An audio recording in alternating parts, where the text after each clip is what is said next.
ঘাট পারাপারকারী যাত্রীদের সুবিধার্থে কালনায় চালু হলো একটি নতুন লঞ্চ পরিষেবা। পরিবহন দফতরের উদ্যোগে বুধবার শুরু হলো এই পরিষেবাটি। আনুষ্ঠানিকভাবে এই পরিষেবার উদ্বোধন করেন কালনার মহকুমা শাসক শুভম আগরওয়াল। তিনি বলেন, পরিবহন দফতরের সহায়তায় আজ একটি নতুন লঞ্চ চালু করা সম্ভব হয়েছে। ভবিষ্যতে আরও একটি লঞ্চ পেলে সেটিও পরিষেবায় যুক্ত করা হবে। আমাদের লক্ষ্য হলো যাত্রীদের নিরাপদ ও নির্বিঘ্ন যাতায়াত নিশ্চিত করা। ডিপার্টমেন্ট থেকে আমাদের কালনায় একটা নতুন ফেরি দেওয়া হয়েছে। আগে যে ফেরি ছিল ওটা অবস্থা খুবই খারাপ ছিল, তো মিউনিসিপ্যালিটি থেকে দুটো ফেরিঘাট চাওয়া হয়েছিল। একটা আজকে পেয়েছি, আরেকটা আশা করছি খুব তাড়াতাড়ি পেয়ে যাবো। এই ফেরিটা 80টা প্যাসেঞ্জার ক্যাপাসিটি আছে, 80 আর প্লাস তারপর বাইক টাইকও যায় এর উপরে। তো আমি ভাবছি কি মহিষমদিনী পুজোর আগে আরেকটা ফেরি আমাদের একদমই দরকার ছিল, আর ভালো সেফটি সিকিউরিটির সাথে নতুন একটা ফেরি পেয়েছি, খুবই উপকার হবে লোকজনের। দেখা গেছিল ভাগীরথীতে অ্যাওয়ারনেস ক্যাম্পেইনিং চলছে। গতকাল একটা দেখা গেছিল এখানে ফেরিঘাটের পাশেই, মানে উপরে কোনোভাবেই রাস্তার উপরে উঠেনি, কিন্তু নদীতে দেখা গেছিলো, তারপর হুগলি দিকে চলে গেছে। আমরা সতর্ক আছি, ক্যাম্পেইনিং চলছে, কোনোভাবেই ইনফরমেশন পেলেই আমরা সতর্ক আছি। মালতীপুর ঘাটের দিকে দেখা গিয়েছে, তো ওইটাই বলছি, মানে এখন তো এই সিজনটা রেনি সিজন, জলও একটু বেশি আছে, কুমিরও উপরে চলে আসে, কিন্তু আমাদের নজরে আছে, যদি কোনো যেখানে দেখা যাবে ওখানে আমরা মাইকিং শুরু করে দেবো।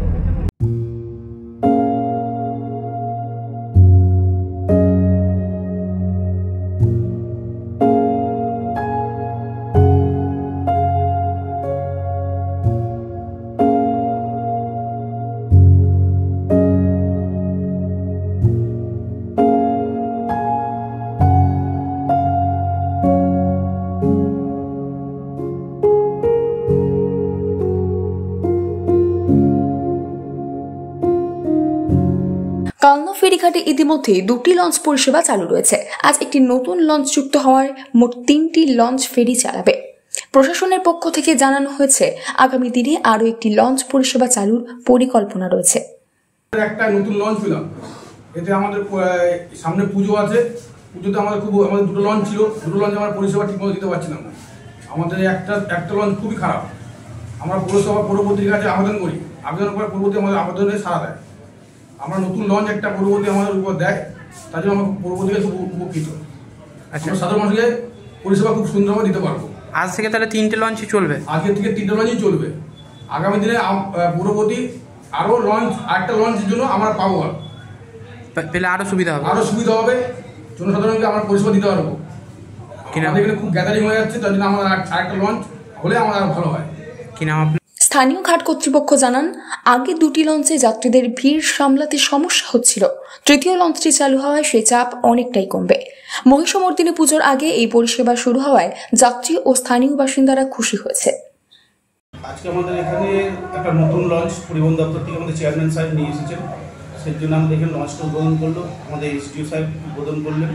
এবং আমাদের কালনাঘাটে দুটো লঞ্চ ছিল, খুবই অসুবিধা হচ্ছিল মানুষ পরিষেবা দিতে। এবার এই লঞ্চটা পাওয়াতে আমাদের খুব উপকৃত হলো। সামনে মহিষমর্দিনী মেলা আছে, আমাদের এখানে প্রচণ্ড তখন চাপ পড়ে। আরেকটা লঞ্চ দেওয়ার কথা আছে, দিকদায় আমরা খুবই উপকৃত হবো। আর সবচেয়ে বড় কথা, আমাদের কালনা ফেরি সার্ভিসটা হচ্ছে একটা বাণিজ্যিক ঘাট। এবার বাণিজ্যিক ঘাটের জন্য আমাদের এখানে ওপারে আমাদের এখানে চাল প্রোডাকশনটা, চালটা আমাদের ওপারে যায়, উত্তরবঙ্গের সঙ্গে একটা যোগাযোগ রয়েছে। এবার সেই হিসাবে এই ঘাটটার দিকে মোটামুটি একটা চাপের মধ্যে থাকে ঘাটটা। এই লঞ্চটাকে আমাদের খুবই উপকৃত হয়েছে।